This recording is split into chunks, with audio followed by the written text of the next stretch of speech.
Hey, how's it going everybody? It's Tanner here and welcome back to a new Ninjago video here on the channel. In today's video we're going to be discussing something crazy that was just tweeted from Tommy Andreasen literally a few minutes ago from recording, and this basically details the original, ending for Ninjago, or at least one of the original endings. I know the series was supposed to end originally with Season 2, but now this new tweet actually gives evidence to suggest that Season 7 was supposed to be the finale of Ninjago, or at least the final season. And we're going to go ahead and through this entire Tommy Andreasen tweet here. We do have a lot of information to cover. Not sure how long this video will end up being, but this is a lot of crazy information, so I figured I'd make a video on it. So first things first, starting with the tweet. This tweet reads, "Pretty crazy. I happened upon a draft of an email dated 8th of January 2016. These are my original thoughts on how to conclude Ninjago Hands of Time. It will pretty much be the end of the series, and a pretty good one too in my opinion, but I'm glad we didn't do it." And attached is a large picture with several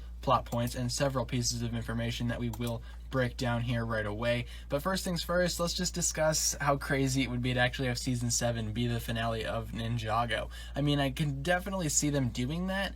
I mean, think about it. The Ninjago movie was coming out, and then from the Ninjago movie technically spawned Seasons 8, 9, and 10, and then following that is, Season 11, the current Ninjago season. So to have it end with Hands of Time is kind of an interesting endeavor in my opinion, but I don't really think that it would have, been the actual solid season. But who really knows? We'll go ahead and look through this entire summary here that Tommy Andreasen also attached to that tweet. I have not yet read through it yet, so this will kind of be like a live reaction to that, and we're kind of going to see how that works, and we're just going to go along with that. Alright, so we're going to go ahead and read through this here, starting with the top, and we'll just kind of read through this, and I'll just sort of give my thoughts on it as we go down. There's a lot of information here again, so bear with me here as I read through this. Again, this is my first time reading it as well, so it's kind of a live reaction with you guys. I think it would be very wise of us to deal with the trip to the past without affecting the present. A way to go about this is by doing this. Crux and Acronyx go back in time shortly to a moment after they were sent into the future. Wu, Garmadon, and the other elemental masters are recovering after the fight, but here the Time Twins are again with their time powers and a huge snake vehicle. Young Crux is left and does not see what happens. So essentially this is pretty much how Hands of Time went down for the most part. New fight, but now we learn that Nia and Kai snuck aboard the snake mech. That's the kicker. Last time the Elemental Masters fought Crux and Acronyx, there was no Master of Fire or Water, but this time there is. Awesome fight that eventually leads to Crux and Acronyx concluding that they cannot win. Not a problem. If they can change the past, they will control the future. They will travel so far into the future that Kai and Nia won't be there to stop them for a third time. Winning. They will start traveling forward. So pretty interesting stuff going on here. So essentially what it sounds like was the original plan for Crux and Acronyx was to travel into the future, presumably to find an older Kai and an older Nia, so they won't be able to stop them. So we'll go ahead and see what happens after that. Nia jumps after, but Kai needs to do something first. We don't see what. He makes it into the time warp just before it closes. Young Wu, Garmadon, and the Masters are awestruck. What just happened? But Wu is wise and says no one must ever speak of this, and Kai and Nia's parents must not know. Crazy chase through time in a warp. Kai catches up much like Gandalf caught in a Balrog. I don't know what that means. Turns out he has the reversal blade from the past. He fights and attacks the clock. Kai and Nia leap off at the present and arrive just after they left. The ninja are devastated. They think they have failed. Crux and Acronyx will rule and Wu will die. But then Kai produces the reversal blade and heals Wu. He's a bit smug and tells Dr. Borg and his parents that he has a job for them. We follow Crux and Acronyx on their journey through time. They have won, and Acronyx can't wait to see 200 years into the future with all their sweet tech, and those damn ninja will be gone. So kind of interesting stuff going on here. So essentially Wu's gonna die, so yeah, that's interesting. So Wu dies, but Kai revives him, and Kai definitely has a plan. They arrive. Acronyx is bummed to see how little progress has happened. Then they see Kai, an old man, waiting for them. They are baffled. He should be long dead by now. Kai explains how he used the reversal blade to slow down their travel, and they are only 40 years into the future. Acronyx and Crux are angry, but it doesn't matter. They have an army of snakes and 4 time blades. Suddenly the time blades seem to magically float off the mech and now hover over to Kai. What? But then the 4 Ninja guards appear. Remember, they have stealth tech. Angry Crux and Acronyx charge but slam into an invisible wall. What? Kai, welcome to Cryptarium 2.0. Its stealth-cloaked chronosteel is revealed.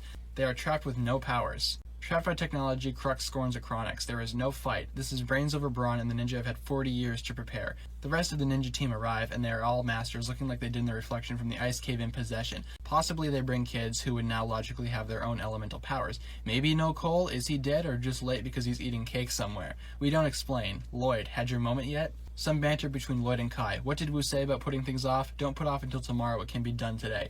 Sure, he never said anything about putting stuff off for 40 years. As they walk off, they talk about some of the adventures that they had had over the last 40 years, and So anyway, let's discuss. This scenario leaves Ninjago present in all events up to the present completely unaltered. Only weakness is that the second reversal blade that the parents now cannot hide since it's being brought forward, but that's a small thing and there may be a way about it.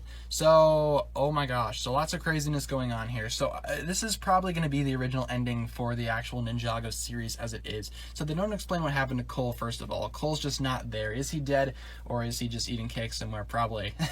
You know, honestly, that's probably what actually would have happened if they would have continued on the series.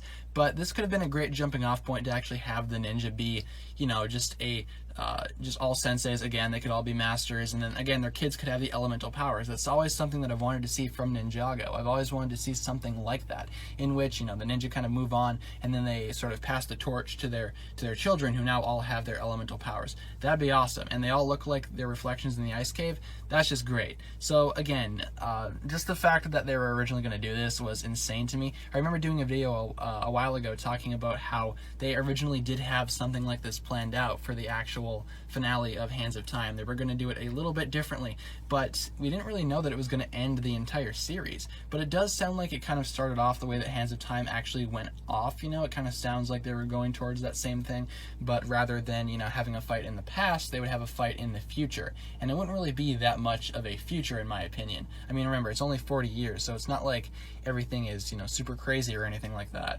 And it kind of sounds like the fight would have been a little anticlimactic. I mean, Acronix and Crux just show up and then all of a sudden they're captured right away.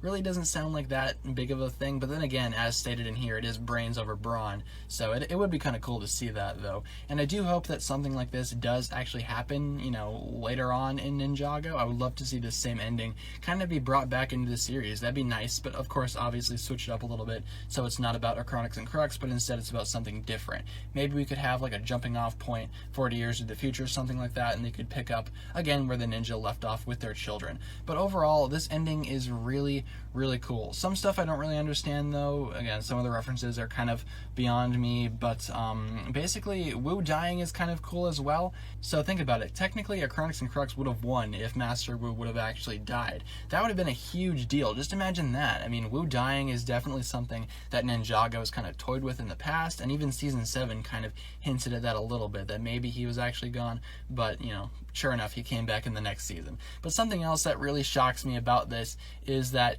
maybe if the actual Ninjago movie wouldn't have come out, would this have been the actual ending to the series? So think about it. If the Ninjago movie had not come out, this might have been the actual conclusion. And this was dated, what, January 2016? That means that, you know, this was being developed right around the time that Skybound was coming out. That's really shocking to me. I mean, this just all seems really, really cool. And a lot of these concepts, though, I do think would work for an actual finale of Ninjago, but I don't really care for, if we're being honest, I don't really care for the lack of a fight between the Time Twins and the ninja.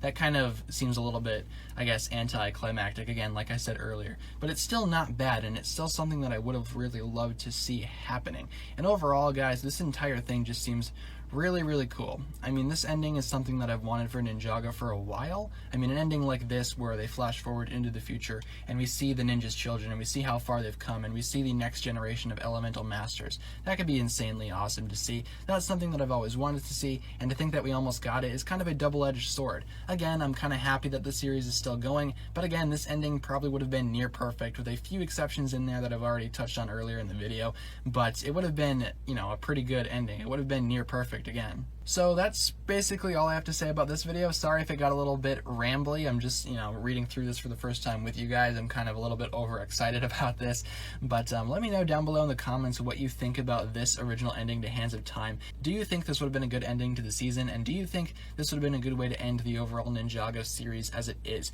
Feel free to let me know all that down below in the comments. I look forward to reading your guys' thoughts on that. And again, yeah, that'll just about do it for this video here. Thank you so much for watching. If you enjoyed the video, as always, don't forget to give it a huge thumbs up rating, and of course remember to hit the subscribe button if you've not done so already. Once again, guys, the comment section is there for the various discussions that you would like to have regarding this topic, or if you just had a comment of a general nature, that's fine as well. In the description you will find the links towards my other forms of social media, whether it be my Twitter, my Instagram, my Patreon, or my merch. Be sure to support me on all those platforms if you would like to. With all that being said, you guys, thank you so much for watching this video. Once again, my name is TannerFishies, and with that I bid you farewell.